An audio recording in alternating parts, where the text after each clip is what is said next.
Roblox authentication errors prevent you from logging in and playing. These errors often show up as codes like error code 403, error 277, or simply authentication failed. The most common causes include incorrect passwords, disabled accounts, perhaps due to parental controls, server overload on Roblox's end, or corrupted app files.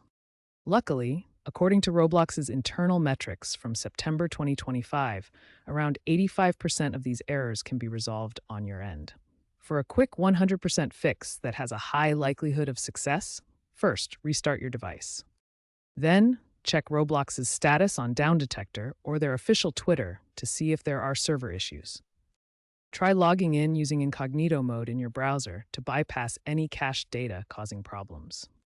Finally, Roblox support recommends reinstalling the app. If none of these steps work, contacting Roblox support directly is the best course of action.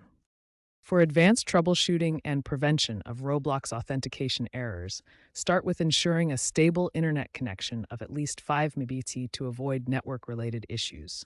Keep both your mobile Roblox app and Roblox Studio up to date to benefit from the latest bug fixes and security enhancements. Enable two-factor authentication for an extra layer of security against unauthorized access. Roblox uses OAuth 2.0, cookies, and session tokens for secure logins. Authentication errors can occur with expired tokens, mismatched device IDs, or network interruptions. Be cautious of third-party apps promising fixes, as these can spread malware.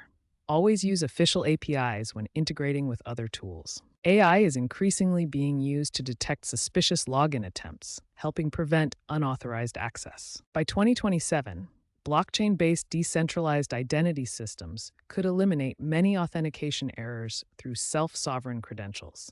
Always rely on official Roblox channels for support to avoid scams and potential account compromises. Claims of 100% fixes from unofficial sources may involve risks and violate terms.